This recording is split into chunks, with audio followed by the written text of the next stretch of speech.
శ్రోతలు, మీ బైబిళ్ళు తెరవండి. ఈరోజు మన పాఠం ఎఫెసీ పత్రిక 3వ అధ్యాయం 15 నుండి 21వ వచనం వరకు. సావధానంగా వినండి.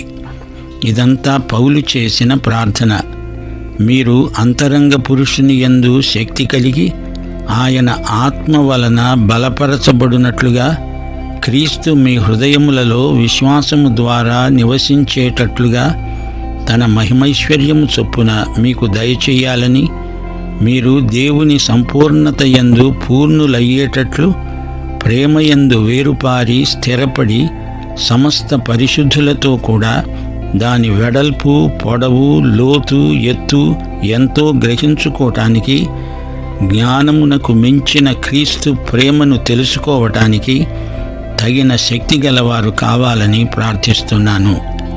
మనలో కార్యసాధకమైన తన శక్తి చొప్పున మనము అడిగే వాటన్నిటికంటే, ఊహించే వాటన్నిటికంటే అత్యధికముగా చేయటానికి శక్తి గల దేవునికి క్రీస్తు యేసు మూలముగా సంఘములో తరతరములు సదాకాలము మహిమ కలుగునుగాక. ఆమేన్. ప్రియ శ్రోతలు, వింటున్నారా? ఇది అపొస్తలుడైన పౌలు చేసిన క్లుప్త ప్రార్థన. ఈ చిన్న ప్రార్థనలో పౌలు అంటున్నాడు, నేను దేవుడైన తండ్రి మ్రోల మోకరించి ప్రార్థన చేస్తున్నాను. పరలోకంలో భూమి మీద కుటుంబము అనే భావన ఆయనను బట్టే వాడుకలోకి వచ్చింది. విశ్వాసము ద్వారా క్రీస్తు మీ హృదయాలలో నివాసం ఉండాలని, మీ అంతరంగంలో దేవుని ఆత్మ వల్ల బల ప్రభావాలతో మీరు నింపబడాలని, బలపడాలని, తన మహిమైశ్వర్యము ప్రకారం ప్రసాదించాలని దేవునికి ప్రార్థన చేస్తున్నాను. మీరు ప్రేమలో పాదుకొని స్థిరపడాలని, పరిశుద్ధులందరితో పాటు క్రీస్తు ప్రేమ యొక్క వెడల్పు, ఆయన ప్రేమ యొక్క పొడవు, లోతు, ఎత్తు ఎంతో మీరు గ్రహించాలని నా ప్రార్థన. జ్ఞానమును మించిన ఆయన ప్రేమ ఎలాంటిదో మీరు తెలుసుకోవాలని నా ప్రార్థన. మీరు దేవునితో పూర్తిగా నిండిపోయిన వారు కావాలని నా ప్రార్థన. ఆయన బలప్రభావాలు మనలో పనిచేస్తున్నాయి. మనం అడిగే వాటికంటే, ఆలోచించే వాటికంటే ఆయన ఎంతో ఎక్కువగా చేయగలడు.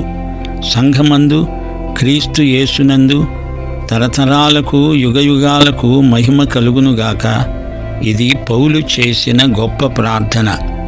దేవుని కుటుంబం ఎంతో మహిమాన్వితమైనది. కృపలతో నిండిన ప్రేమ కుటుంబం. దేవుని కుటుంబాలు స్థానిక సంఘాలు. సార్వత్రిక సంఘమంతా కలిసి ఒకే దేవుని కుటుంబమవుతున్నది. కుటుంబానికి శిరస్సు యేసు.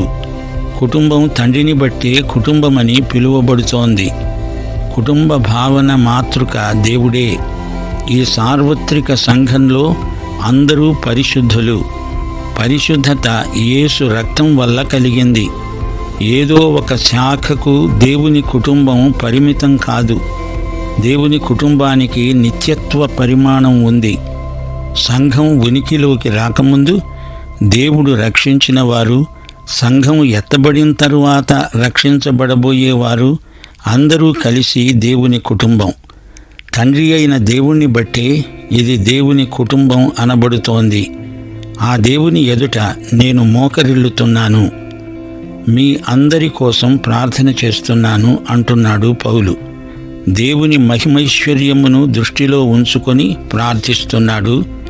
ఫిలిప్పీ 4వ అధ్యాయం 19వ వచనంలో పౌలు అన్నాడు, క్రీస్తునందు మహిమలో దేవుడు మన ప్రతి అవసరము తీరుస్తాడు. అందుచేత ఆయన మహిమను పురస్కరించుకొని మనం ప్రార్థన చేస్తాము. పౌలు ప్రార్థన కన్నులు దేవుని మహిమైశ్వర్యమును చూస్తాయి. ఎఫెసీ విశ్వాసుల కోసం పౌలు 4 అంశాల ప్రార్థన చేస్తున్నాడు. 1. అంతరంగ పురుషుని యందు శక్తి కలిగి ఆయన ఆత్మ వలన బలపరచబడాలి. అంతరంగ పురుషుడు శక్తి పొందాలి. పరిశుద్ధాత్మే బలపరుస్తాడు. విశ్వాసికి ఆధ్యాత్మిక స్వభావం ఉంది. ప్రార్థన ఎంతో అవసరం. అంతరంగానికి బహిరంగానికి ప్రార్థన లేనిదే ఏదీ కార్యసాధకం కాదు. కొందరు ఆంతరంగిక వ్యక్తిని నిర్లక్ష్యం చేసి బలహీనులవుతారు. బాహ్య పురుషుణ్ణి బలపరుచుకుంటారు. పౌలు అంతరంగ పురుషుడు బలపడాలని ఎంతగానో ప్రార్థన చేస్తున్నాడు. బాహ్య పురుషుడు కృషించవచ్చు గాని అంతరంగ పురుషుడు ఎడతెగక బలపడుతూనే ఉండాలి. ఆధ్యాత్మిక అంతఃశీలం బలం పుంజుకోవాలి. కృపలో నిరంతరము ఎదుగుతూనే ఉండాలి. అభివృద్ధి స్తంభించిపోకూడదు. అంతరంగం పరిపక్వత దిశగా ఎదగాలి. ఈ పని మనలో పరిశుద్ధాత్మే జరిగిస్తాడు. బాహ్య పురుషుడి కోసం మనం సహజంగా ఎక్కువ ప్రార్థిస్తాము. భౌతికమైన బాహిరమైన అక్కరలు మనకెన్నో ఉంటాయి. పౌలు కూడా 3 సార్లు తన శరీరంలోని ముళ్ళు తొలగిపోవాలని ఎంతో ప్రార్థించాడు. దేవుడు తొలగించగలడు గాని పౌలు ముళ్ళును దేవుడు తొలగించలేదు. ఆధ్యాత్మిక పురుషుడు అంతరంగ పురుషుడు బలహీనం కాకూడదు. విశ్వాసికి శక్తిని, జీవమును, ఎదుగుదలను, పరిపక్వతను అనుగ్రహించేవాడు పరిశుద్ధాత్మే. ఇక రెండో ప్రార్థనాంశం, విశ్వాసము ద్వారా క్రీస్తు వారి హృదయాలలో నివసించాలని పౌలు ప్రార్థిస్తున్నాడు. అనగా హృదయంలో క్రీస్తు ఆలోచనలే నిండిపోవాలి. యేసు నీలో, నీవు యేసులో అనే ఆధ్యాత్మిక సూత్రం నీలో ప్రవర్తిల్లాలి. గలతీ పత్రిక 2వ అధ్యాయం 20వ వచనంలో పౌలన్నాడు, క్రీస్తే నాయందు జీవిస్తున్నాడు. క్రీస్తునందు అనే స్థితి మన పరిస్థితులకు అతీతమైనది. ఈ పత్రిక సారాంశమంతా క్రీస్తునందు అనే మాటలో ఇమిడి ఉంది. నేను క్రీస్తునందు ఉండడం మాత్రమే కాదు, క్రీస్తు నాయందు జీవిస్తున్నాడు. క్రీస్తునందు ఉన్న స్థితి, క్రీస్తు నాయందు అన్నప్పుడు ఆయనకు చెంది ఉన్నాను అనే నిశ్చయత. 2 కొరింథీ 13వ అధ్యాయం 5వ వచనంలో పౌలు ఈ విషయంలో మనకు ఒక సవాలు విసురుతున్నాడు. మీరు విశ్వాసము గలవారై ఉన్నారో లేదో మిమ్మును మీరే శోధించుకొని చూచుకోండి. మిమ్ములను మీరే పరీక్షించుకొనండి. మీరు భ్రష్టులు కాని ఎడల యేసుక్రీస్తు మీలో ఉన్నాడని మిమ్మును గూర్చి మీరే ఎరుగరా? యేసుక్రీస్తు మనలో తాత్కాలికంగా ఉండడానికి రాలేదు. ఆయన మనలో ఎల్లకాలము ఉండాలని వచ్చాడు. మనలో అనగా వ్యక్తిగతంగా నాలో, నీలో యేసు ఉండేటట్లు చేసినవాడు పరిశుద్ధాత్మ. యోహాను సువార్త 15వ అధ్యాయం 5వ వచనం, నేను ద్రాక్షవల్లిని, మీరు తీగెలు. ఎవడు నా యందు నిలిచి ఉంటాడో, నేను ఎవని యందు నిలిచి ఉంటానో వాడు బహుగా ఫలిస్తాడు.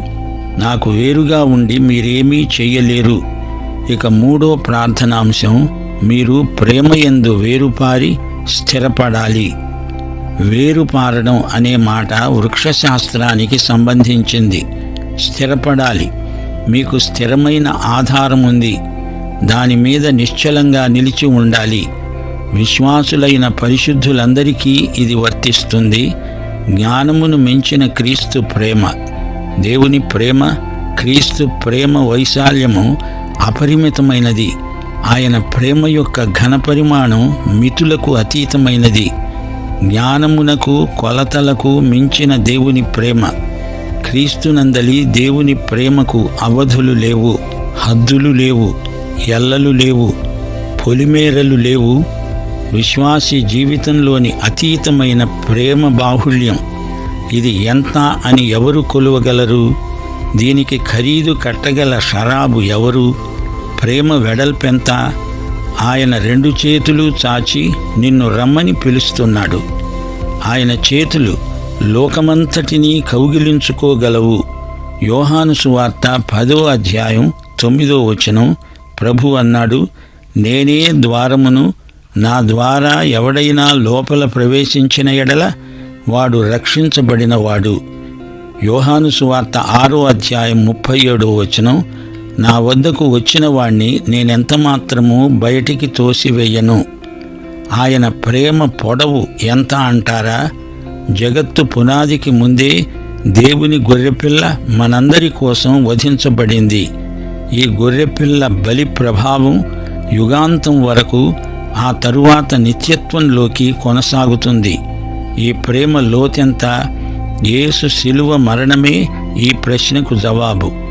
ఫిలిప్పీ పత్రిక 2వ అధ్యాయం 8వ వచనం, ఆయన ఆకారమందు మనుష్యుడుగా కనబడి మరణము పొందేటంతగా, అనగా శిలువ మరణము పొందేటంతగా విధేయత గలవాడై తనను తాను తగ్గించుకున్నాడు. ఇక యేసు ప్రేమ యొక్క ఎత్తు ఎంత? ఫిలిప్పీ పత్రిక 2వ అధ్యాయం 6వ వచనం, ఈ ఎత్తు దేవుని సింహాసనమంత ఎత్తయింది. ఆయన దేవుని స్వరూపము గలవాడై ఉండి దేవునితో సమానముగా ఉండడము విడిచిపెట్టకూడని భాగ్యమని ఎంచుకొనలేదు.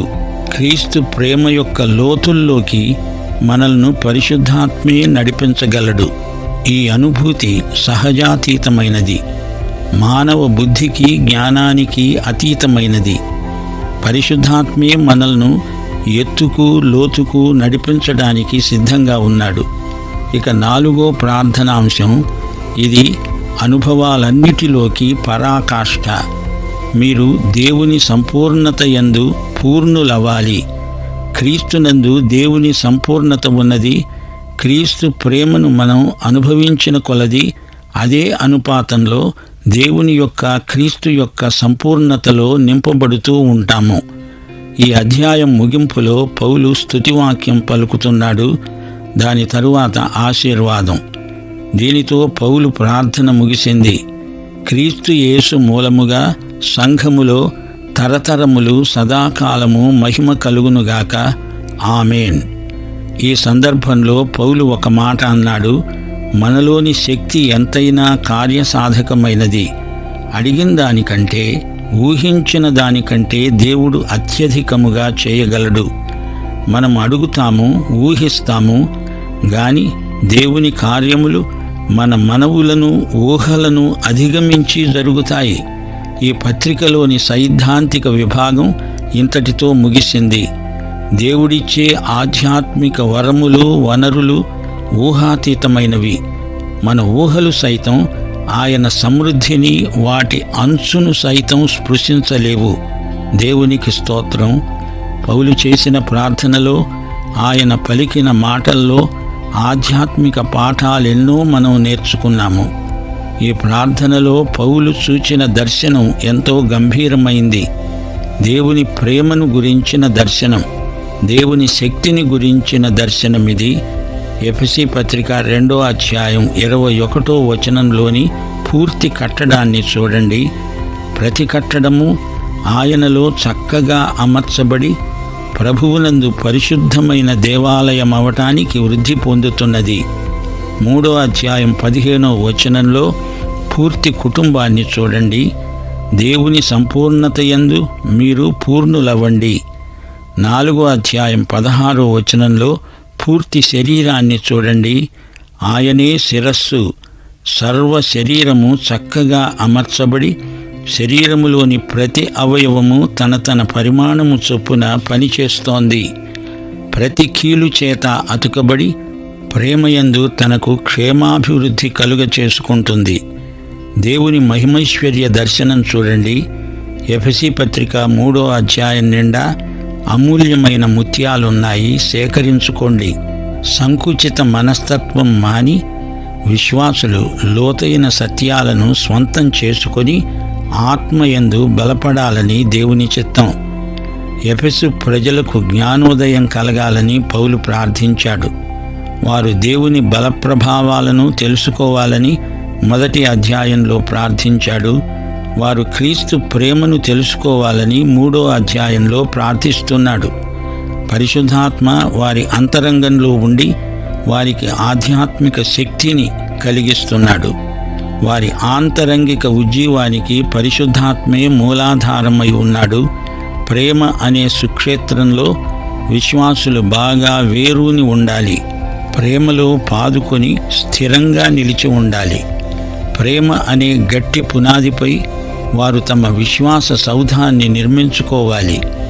క్రీస్తు ప్రేమానుభూతి విశ్వాసులలో అధిక ప్రేమను పుట్టిస్తుంది. క్రీస్తు ప్రేమ ఈ భూమి కంటే వెడల్పైనది, కొలిచి చూడలేనంత పొడవైనది. ఆకాశ మహాకాశాల కంటే ఎత్తుగా దేవుని సన్నిధిని స్పృశిస్తుంది. లోతుకు అందని దేవుని జ్ఞానము ఈ యేసు ప్రేమ. దేవుని ఆత్మ అనగా పరిశుద్ధాత్మ మన అంతరాత్మను ఉజ్జీవపరుస్తాడు. ప్రేమాత్మ మనలో జ్ఞానాన్ని మించిన అనుభూతి కలిగించగలడు.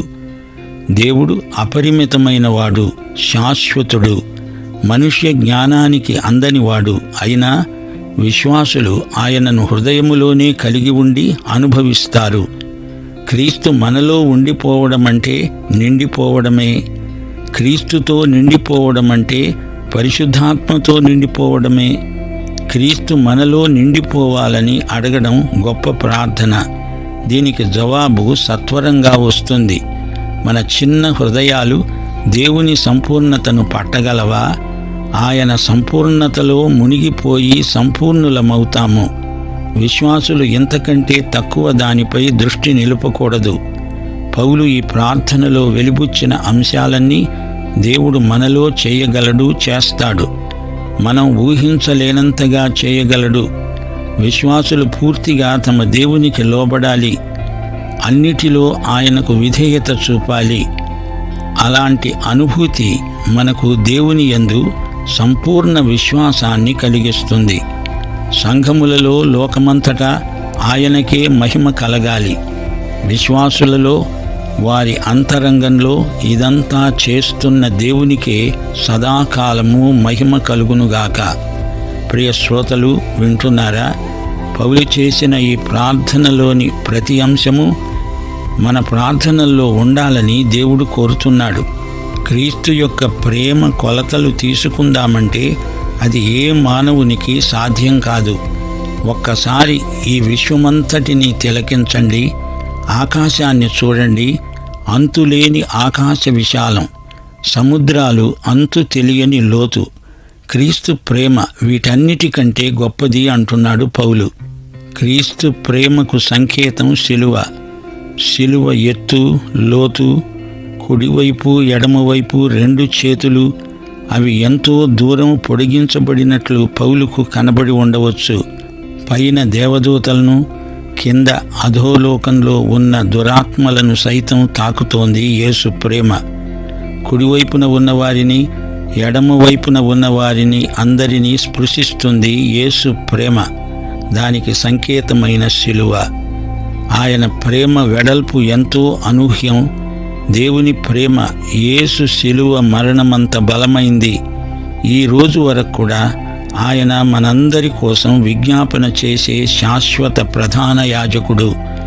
ఆయన తన ద్వారా దేవుని వద్దకు వచ్చే వారి పక్షమున విజ్ఞాపనము చేయడానికి నిరంతరము జీవిస్తున్నాడు.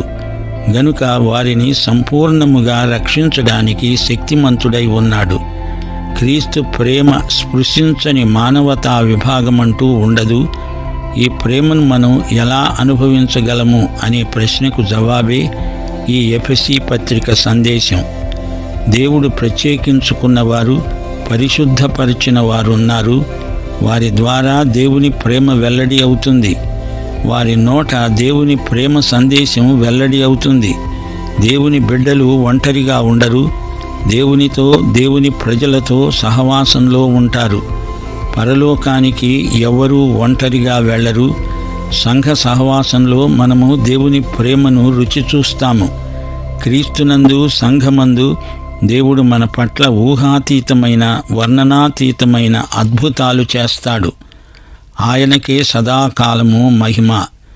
ఈ పాఠం ముగింపులో సంఘము యొక్క విశిష్టత, ఉపమాన రూపకమైన చిత్రణ మరొకసారి మననం చేసుకుందాము. ఈ లోకమంతా దేవుని చిత్తానికి వ్యతిరేకంగా కనిపిస్తోంది. జాతుల మధ్య వైరుధ్యం, జాతి వెలివిధానం ఈ లోకంలో ప్రవర్తిల్లుతున్నాయి. ఇది చూచి దేవుడెంతో బాధపడుతున్నాడు. విద్వేషాలు, కక్షలు, కావేశాలు పెచ్చరిల్లిపోతున్నాయి. మనిషికి పడదు. పోరాటాలు, యుద్ధాలు. మనిషి గుండెలో అంతఃసంఘర్షణ. క్రీస్తునందు వివిధ జాతులన్నీ ఒకటి కావాలి. అది దేవుని చిత్తం. దేవుని సార్వత్రిక సంకల్పం నెరవేరాలి అంటే సంఘం భూదిగంతాల వరకు క్రీస్తు ప్రేమను ప్రకటించాలి. క్రీస్తు ప్రేమను, కనికరాన్ని బోధించాలి. సంఘ బిడ్డలంతా సమైక్యం కావాలి. పరస్పర సహవాసంలో క్రీస్తు యొక్క అపార ప్రేమను అనుభవించిన వారై ఉండాలి. ప్రియ శ్రోతలు వింటున్నారా? ఈ పాఠంలో పౌలు మనకు ఒక గొప్ప క్రైస్తవ నాయకుడుగా కనిపిస్తున్నాడు. నాయకులు బోధిస్తారు, నేర్పుతారు, అంతేకాదు ప్రార్థిస్తారు. పౌలు ఎలా ప్రార్థించాడో చూచారుగా. క్రైస్తవంలోని ప్రత్యేకత ఇదే. బాహిరమైన ఆజ్ఞలు కాదు, విధులు కాదు. క్రైస్తవ నాయకుని లోపల ఉన్న అంతర్గతమైన ఆత్మశక్తి అమోఘమైనది. విశ్వాసమనే ద్వారం మనం తెరిస్తే క్రీస్తు లోపలికి వస్తారు అందరూ. హృదయంలోకి వచ్చి అక్కడే నివాసం ఉంటాడు ప్రభు. ఆయన తన స్వభావాన్ని నీ మనస్సు మీద ముద్రిస్తాడు. నీ చిత్తము, నీ ఉద్రేకాలు అన్నీ ఆయన మనస్సు చేత ప్రభావితమవుతాయి. క్రైస్తవ నాయకుడి అంతరంగ పురుషుడే అతని సౌశీల్యం. నాయకుల ఆధ్యాత్మిక వ్యక్తిత్వం బలపడాలని పౌలు ప్రార్థించాడు. 19వ వచనంలో పౌలు చెప్పిన మాట ఎంతో అమూల్యమైనది. జ్ఞానమునకు మించిన క్రీస్తు ప్రేమను తెలుసుకోవడానికి తగిన శక్తి గలవారు కావాలని పౌలు ప్రార్థించాడు. మీరు దేవుని సంపూర్ణత యందు పూర్ణులవ్వాలి. క్రీస్తునందు సంపూర్ణత ఉంది. ఆయన పరిపూర్ణతలో నుండి మనము కృప వెంబడి కృపను పొందాము. క్రీస్తునందు ఎందులోనూ వెలితి లేదు. ఆత్మ సంబంధమైన ఆశీర్వాదాలతో పూర్తిగా నిండిపోయినవాడు యేసుక్రీస్తు. ఆయన మహాసంపూర్ణతతో మనమందరము పూర్ణులము. ఆయన సమృద్ధిలో మనకు వృద్ధి. ప్లెరోమా అనే గ్రీకు పదానికి సంపూర్ణత, పరిపూర్ణత, నిండుదనం అనే అర్థాలున్నాయి. యేసు సంపూర్ణత సర్వతోముఖమైనది. వివిధమైన ఆశీర్వాదాల సమృద్ధి. అందులో అందమైన వైవిధ్యం ఉంది. ఆయన యందే ఆశీర్వాదాల వనరులు గుప్తమై ఉన్నాయి.